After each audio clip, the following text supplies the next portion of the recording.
Hoje falaremos sobre as teorias abstratas da ação que se desenvolvem no bojo do processualismo científico germânico do século XIX. Aqui é importante destacar que falaremos da teoria abstrata ou das teorias abstratas da ação que se desenvolvem após o pensamento de Oscar Billhoff com a obra Teoria das Exceções Processuais e dos Pressupostos Processuais, que, como nós já vimos no vídeo anterior, é considerada para muitos a obra fundadora da ciência processual ou, podemos dizer de outro modo, o marco do processualismo científico germânico do século XIX. Após o pensamento de Billhoff, em 1876 e 1877, vão surgir duas obras, uma de um autor húngaro chamado Sándor Ploss e, posteriormente, em 1877, um autor alemão chamado Degenkolb vai desenvolver a sua teoria abstrata da ação. Inclusive, é importante destacar que muitas vezes os livros dão precedência cronológica ao pensamento de Degenkolb, tendo em vista que a obra de Ploss somente foi traduzida para o alemão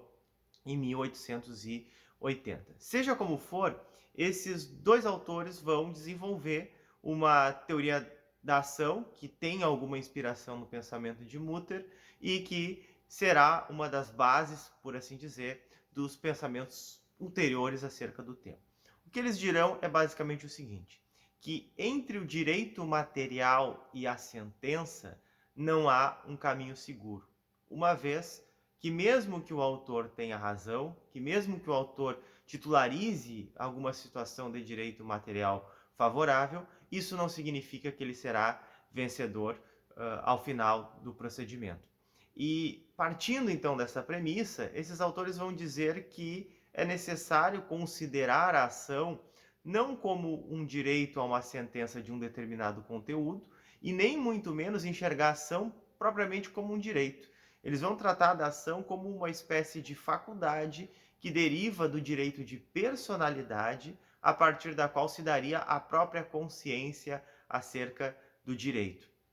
E, seguindo nessa linha, então, os fundadores da teoria abstrata da ação dirão que a única certeza no tocante ao conteúdo do exercício da ação seria trazer o réu a juízo para que ele viesse a, se for o caso, se defender. Vejam que essa teoria ela acaba tendo um mérito e a própria terminologia, teoria abstrata da ação, que é utilizada para explicar o pensamento desses autores, ela vai nos acompanhar posteriormente como um avanço em relação a Mutter, porque Mutter falava da ação, do direito de ação ou do direito à tutela jurisdicional, à tutela jurídica, para usar as expressões que aparecem na obra dele, como ainda um direito público que tem uma certa relação com o direito material.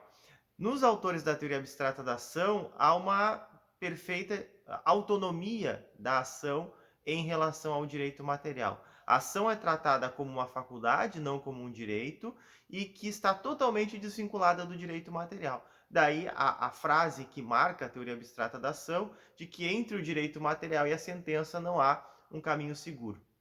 Aqui é importante ainda destacar dois pontos sobre o pensamento desses autores. De início, por considerarem que a ação era somente uma faculdade derivada do direito de personalidade, eles enxergam como necessária a presença da boa-fé do autor para exercer essa, então, faculdade chamada ação. Isso posteriormente vai ser objeto de críticas e muitos dos seguidores da teoria abstrata da ação irão abandonar essa ideia, pois seria incabível que se perquirisse se o autor possui ou não boa-fé para buscar, então, a tutela jurisdicional estatal. Mas é claro que isso se dá num segundo momento, porque se nós fôssemos fazer um juízo crítico da versão original da teoria abstrata da ação, nós teríamos que dizer duas coisas. Sim, a crítica mais comum,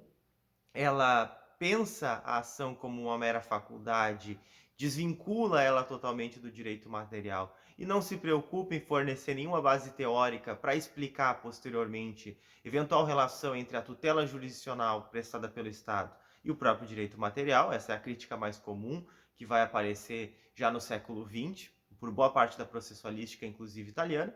E a outra crítica que mais nos interessa aqui é que a ação não é vista como um direito do indivíduo contra o Estado e nem um modo de exercer um direito contra o Estado para que este preste ao indivíduo a tutela jurisdicional. Não, a ação ela é totalmente abstrata na perspectiva desses autores e totalmente desvinculada à ideia de que exista um direito do indivíduo frente ao Estado. E, portanto, essa teoria, embora ela não seja considerada um dos marcos, um dos pilares, melhor dizendo, do processualismo científico, pois os pilares que a doutrina costuma trabalhar são o pensamento de Mutter, o pensamento de Bealoff e o pensamento de Adolf Wack, que nós trabalharemos num vídeo posterior. Embora essa teoria não receba essa condição, essa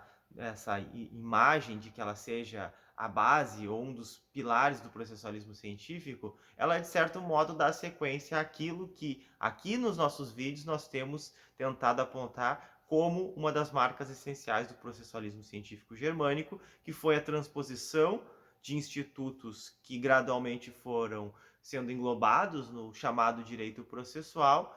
essa transposição que se dá tanto do direito material para o direito processual, mas principalmente do âmbito privado para o indivíduo, pró-indivíduo, para o âmbito de um direito público pensado aqui como direito pró-estatal. E, de fato, se nós olharmos a teoria abstrata da ação no seu desenvolvimento originário, ela ainda está muito longe de ser capaz de fornecer elementos teóricos para que a gente diga que há um direito do indivíduo frente ao Estado, um direito contra o Estado, voltado a que o Estado preste um serviço consubstanciado na tutela jurisdicional. Mas claro que isso nós iremos avançar nos vídeos seguintes. Por enquanto, a título de recapitulação, o destaque é basicamente o seguinte: teorias abstratas da ação, no modo como desenvolvidas por Ploss e Degenkolb, elas vão trabalhar com a ideia de que não há um caminho seguro entre o direito material e a sentença. Por isso, o que esses autores dirão? Que a ação é uma mera faculdade e do exercício da ação, a única coisa, o único conteúdo, o único objetivo que nós podemos considerar é a necessidade de que o réu venha a juízo se defender. A ação não corresponde a uma espécie de provimento, a uma espécie de sentença ou a uma proteção jurisdicional por parte do Estado. E tudo isso se dá a partir da noção de que ela está totalmente desvinculada do direito material. Em síntese, são esses os pontos que eu gostaria de destacar com as versões originárias da chamada teoria abstrata da ação. Posteriormente, veremos que a processualística voltará a discutir esse tema e fará um embate entre teorias abstratas da ação, que são aquelas que desvinculam a ação do direito material, e teorias concretas que permanecem presas a uma ideia de que a ação estaria em alguma medida atrelada ao direito material. Mas isso é tema que nós veremos em outros vídeos. Até mais!